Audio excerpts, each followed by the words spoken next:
If we are going to discuss how the setting contributed as a character to Native American culture, we have to first talk about two large mammal species that played an equally critical role in creating Plains Indian culture.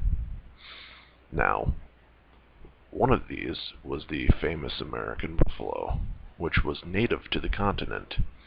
They were found wherever the prairie grasses grew, and for about 10,000 years, buffalo had been hunted on foot, key words, on foot, by Native American tribes.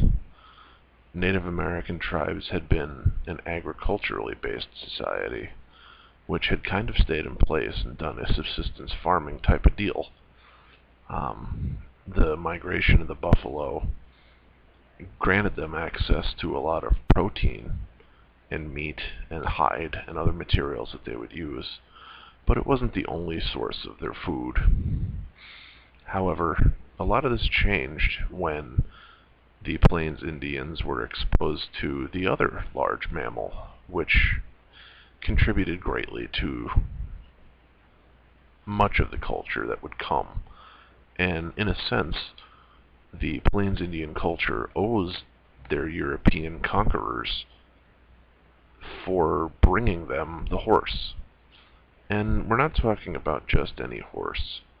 We're talking about the Spanish Iberian Mustang. It wasn't a huge grain-fed animal. Those came from northwestern Europe and the British Isles. It was a desert-bred animal, and it could go for long periods without water. It lived on a grass-fed diet. It could carry, an average-sized man in armor over miles of burning desert and high dry plains. It is in fact the Iberian Mustang that is featured in the Don Quixote novel. Anyway, in about 1680, there was a massive uprising against the Spanish overlords. And this was by the Pueblo people. They were sedentary, having little use for the thousands of Spanish horses. So, essentially, they were allowed to roam free. The horses thrived on grasses and formed the great Mustang herds in the southwest and the southern plains. Within 100 years of this, the horses would, breed and breed and breed. And a huge culture shift would occur. So around the time of 1800, a number of tribes turned themselves into nomadic buffalo hunting horse cultures. And you recognize them by the names of Cheyenne, Sioux, Comanche, Arapaho, etc. The shortgrass prairie offered, huge unoccupied region that any of these tribes could expand into, but it was very unfit for permanent settlement.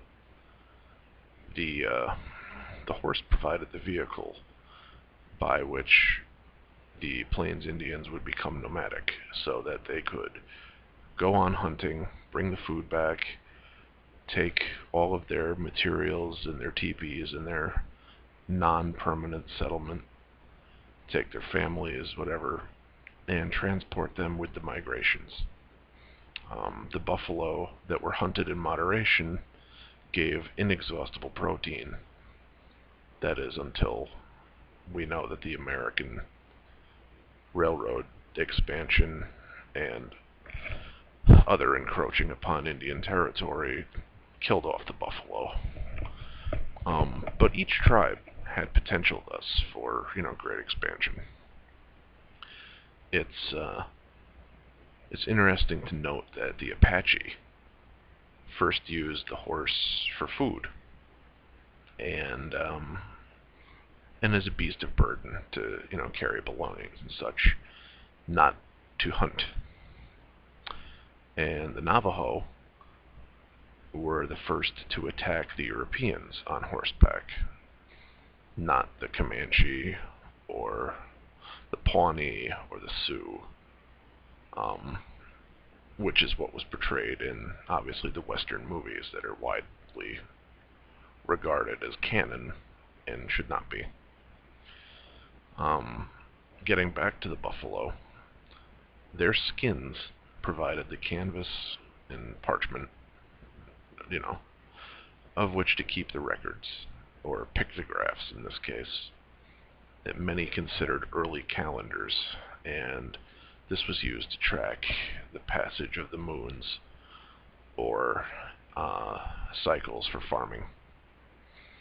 So that's a little history lesson, and I hope that that helps clarify how the the spirit of the horse and the spirit of the buffalo became an integral part of tribal life, and how just these two mammals alone are a significant part of the culture, and how you can see that any of the other native species of animals would have also been of equal importance in their own right, but the two that are of the biggest significance, I believe, are the horse and the buffalo.